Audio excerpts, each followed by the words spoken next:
want to talk about the president and his possible involvement with Jeffrey Epstein. Now, I don't know what the president might have done with Jeffrey Epstein, but unlike this administration, I believe that facts matter. So let's talk about the facts. Fact number one, Donald Trump is one of the most named people in the Epstein files. At least 5,000 files contains more than 38,000 references to Trump, his wife, or Mar-a-Lago.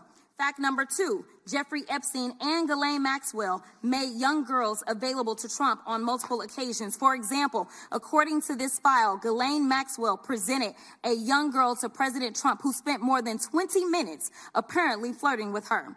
Here's another example. This shows notes from FBI investigators that describe Jeffrey Epstein transporting a victim to Mar-a-Lago to meet with President Trump, where he bragged to Trump that, quote, "This is a good one." Now, I'm not saying that the president is a pedophile, but there is a lot of evidence in these files that suggests that he's very close friends with a lot of men who are pedophiles. What's crazy about all of this is just that this is a big cover-up. And this administration is engaged in it. In fact, this administration is complicit.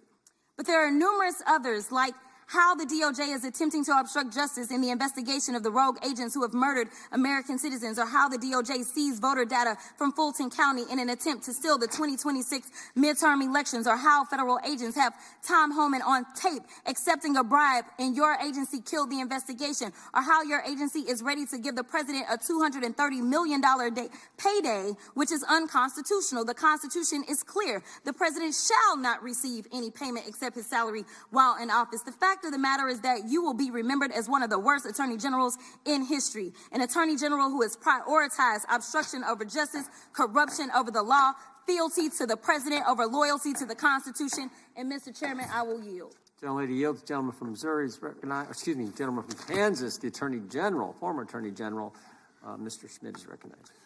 Thank you, Mr. Chairman, and General Bondi, thanks for being here. Did you have anything you wanted to say before we talk? I do. Thank you, Congressman. Thank you, my friend, for many years. I find it interesting that she didn't even want to try, Congresswoman Crockett, to ask any questions, because she certainly did not condemn her leader, Hakeem Jeffries, for taking money from Jeffrey Epstein after Epstein was convicted. And I will be brief to give you your time, Congressman. This is what she didn't want to talk about.